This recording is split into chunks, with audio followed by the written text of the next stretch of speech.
கருணையாகும்.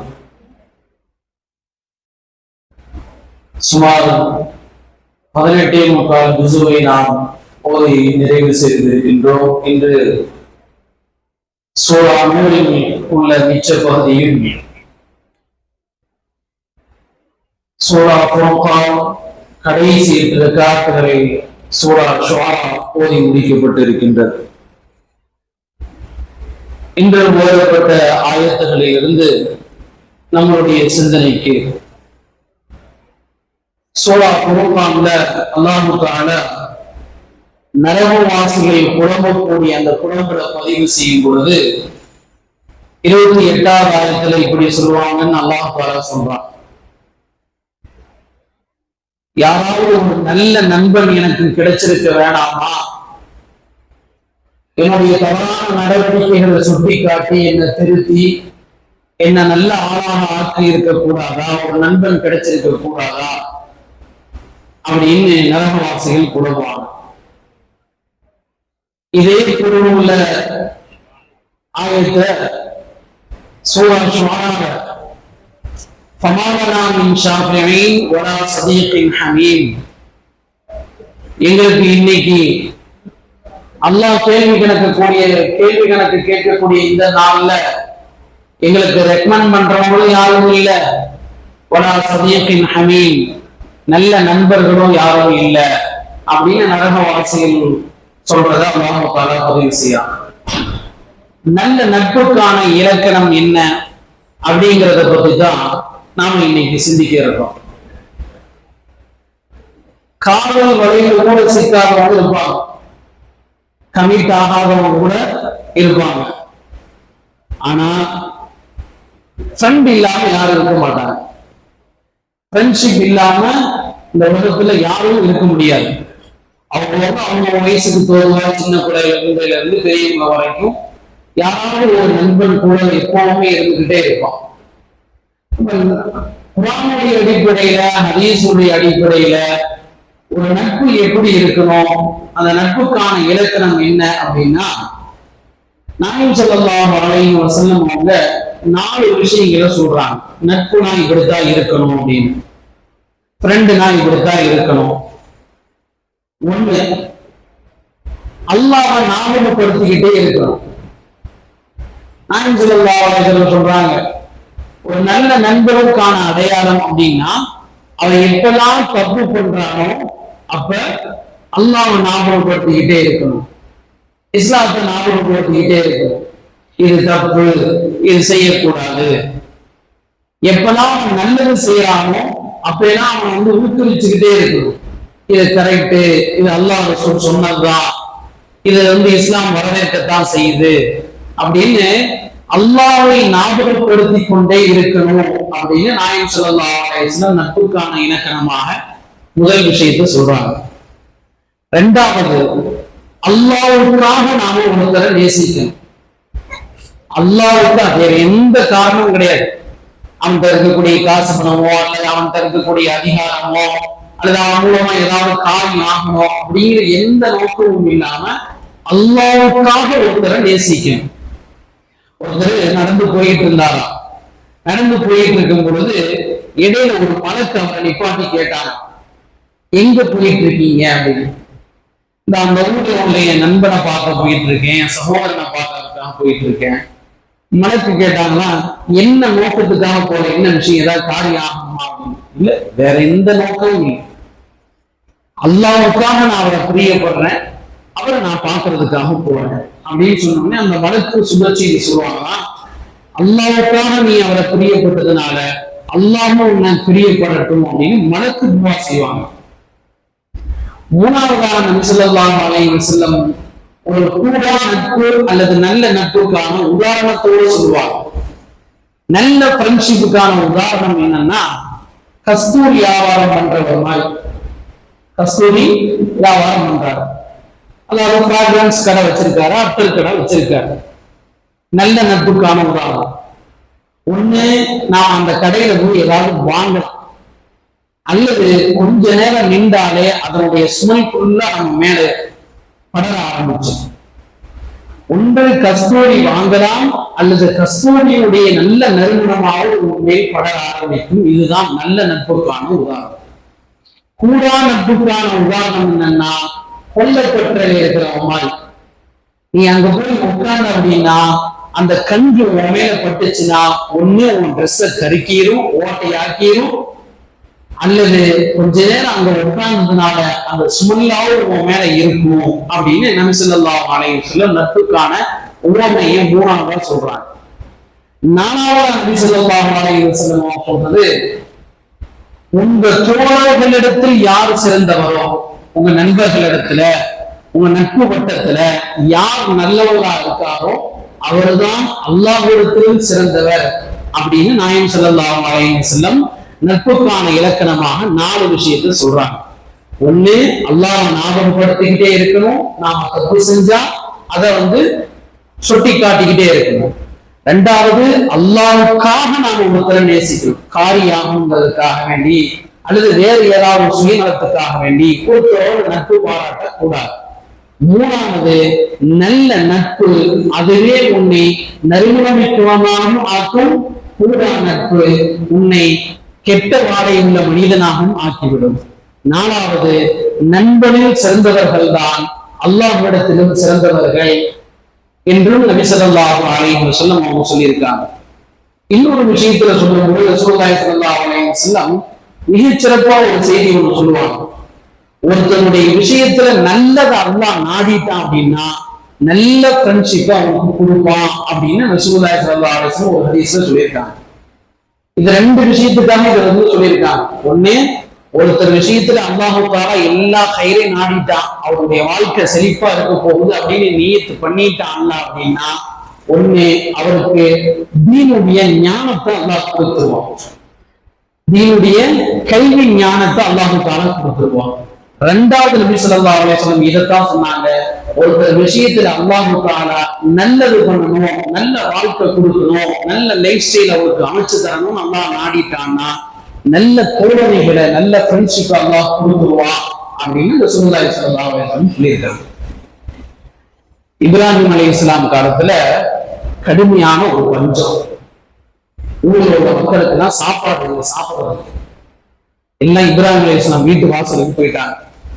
கொஞ்சம் சாப்பாடுக்கு ஏற்பாடு பண்ணுங்க, ஊரு ஃபுல்லா கஷ்டமா இருக்குது, யார் வீட்லயும் சாப்பிடறதுக்கு தேவையான ஆகாரம்லாம் இல்லை, எப்படியாவது கொஞ்சம் ஏற்பாடு பண்ணி கொடுங்க அப்படின்னு இப்ராஹிம் அலைஹிஸ்ஸலாம் வீட்டு வாசல்ல நிக்கிறாங்க. இப்ராஹிம் அலைஹிஸ்ஸலாம் தன்னுடைய நண்பனாக எகிப்துல உள்ள தன்னுடைய நண்பர்கிட்ட இங்கிருந்து ஆள் அனுப்புறாங்க, தன்னுடைய வேலையாட்களை இங்கிருந்து எகிப்துக்கு அனுப்புறாங்க, பலஸ்தீன்ல இருந்து எகிப்துக்கு அனுப்புறாங்க. அப்படி எகிப்துக்கு அனுப்பி ஊரில் உள்ள நிலவரத்தை சொல்லி கொஞ்சம் தேவையான அரிசி ஆகாரம்லாம் கோதுமை எல்லாம் வாங்கிட்டு வா அப்படின்னு சொல்றாங்க. அன்னைக்கு உள்ள பிரதானமான பொருள் கோதுமை வாங்கிட்டு வா அப்படின்னு சொல்லி அனுப்புறாங்க. இவங்க வேலையாட்கள் போய் கேட்கிறாங்க, எகிப்தில் உள்ள இப்ராஹிம் அலைஹிஸ்ஸலாமுடைய நண்பர்கள் ஊரில் உள்ள நிலவரத்தெல்லாம் சொல்லி இப்படி நின்றாங்க, இப்ராஹிம் அலைஹிஸ்ஸலாம் அனுப்பிச்சிருக்காங்க அப்படின்னு.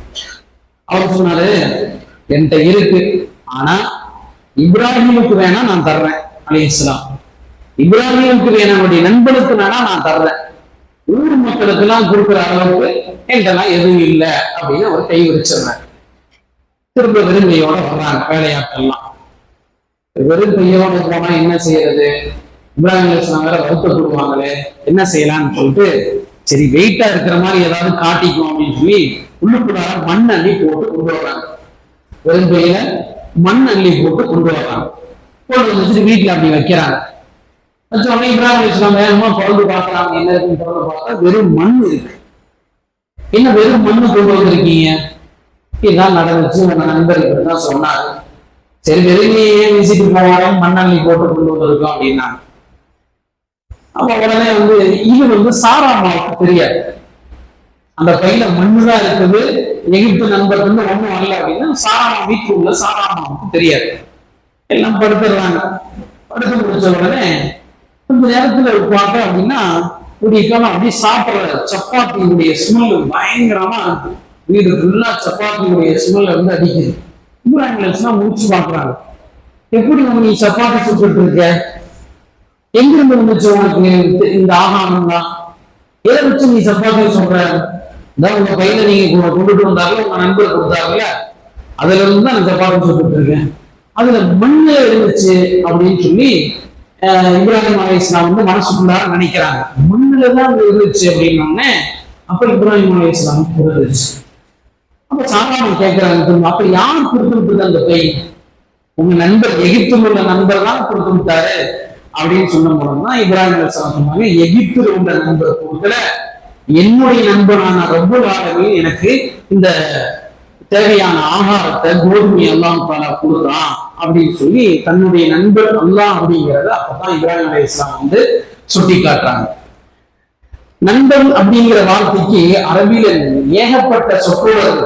சதீக்னாலும் நண்பன் தான், ஹபீபுனாலும் நண்பன் தான், சாஹிபுனாலும் நண்பன் தான், ரஃபீக் அப்படின்னாலும் நண்பன் தான். ஆனா இப்ராஹிம் அலைஹிஸ்ஸலாம் எப்படி அல்லாஹ் தன்னை அல்லாஹ் தனக்கு நண்பனா இப்ராஹிம் அலைஹிஸ்ஸலாம் எப்படி ரிசீவ் பண்ணது அல்லாஹ் சொல்றான்னா, வத்தஹதல்லாஹு இப்ராஹீம ஹலீலா, நான் இப்ராஹிம் அலைஹிஸ்ஸலாம் அவங்கள ஹலீலாக ஆக்கிக்கிட்டேன். வேற எந்த வார்த்தையும் பயன்படுத்தல, ரஃபீக் பயன்படுத்தல, சாயிப்னு சொல்லல, சதீக்னு சொல்லல, எதுவுமே பயன்படுத்தாம ஹலீலா, நான் நண்பனாக ஹலீலாக ஆக்கி கொண்டேன் இப்ராஹிமே அப்படின்னு சொல்றான். ஹலீலுக்கு என்ன அர்த்தம் அப்படின்னா, குல்லத் அப்படிங்கிற வார்த்தையிலிருந்து அந்த சொற்றொடர் வருது. எதுவா இருந்தாலும் என் நண்பனுக்காக நான் செய்வேன், என்னவா இருந்தாலும் என் நண்பன் சொல்லிட்டான் அப்படின்னா அவனுக்காக நான் முழு மூச்சோடு செய்வேன். அதே மாதிரி என் நண்பனுக்காக எதை வேணாலும் நான் இழப்பேன். அவன் என்ன சொன்னாலும் கேட்பேன், அவனுக்காக நான் எதை வேணாலும் இழப்பேன். இதுக்குத்தான் இந்த நட்புடைய இலக்கணத்துக்கு தான் ஹலீல் குல்லத் அப்படின்னு சொல்லி சொல்லுவாங்க.